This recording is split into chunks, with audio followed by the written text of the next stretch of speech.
C'est un havre de paix où les malades mentaux peuvent trouver des soins adaptés. Le centre neuropsychiatrique de Kamenge au Burundi permet à ses résidents d'échapper à la violence d'une société où ils sont encore largement stigmatisés. Devant le centre, des pancartes rappellent que la maladie mentale n'est pas une fatalité. Il faut aller au-delà des préjugés, selon cette infirmière. Le malade mental est un patient comme tant d'autres. C'est comme être malade de la malaria, le diabète ou toute autre maladie. La maladie mentale n'est pas une personne. Cela étant, moi j'ai déjà compris que je dois prendre un malade mental comme tout autre patient. Les malades mentaux ne sont pourtant pas des patients lambda. Soigner ces troubles nécessite des compétences particulières. Certains patients peuvent se montrer violents.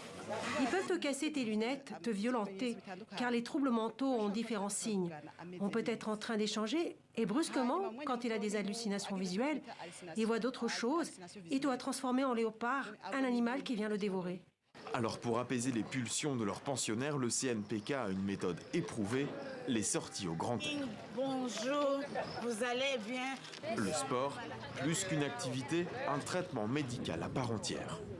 Le sport fait partie des activités de divertissement, des activités de relaxation, des activités de renforcement des capacités physiques.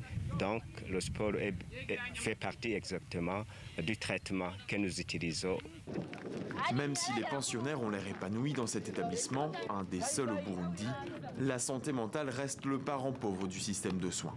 Le centre pâtit d'un sous-investissement chronique et d'une dette d'1 million de francs burundais. Des conditions difficiles que déplore le directeur.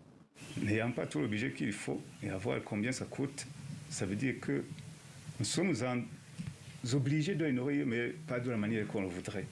Et avec les médicaments psychotropes, c'est trop exigeant aussi pour la nutrition. On donne peu, mais on ne donne pas aussi la qualité qu'il faudrait.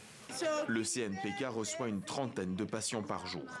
Une goutte d'eau, alors qu'une étude de l'Institut de statistique du Burundi affirme que 4 personnes sur 10 nécessitent une prise en charge psychothérapique spécialisée.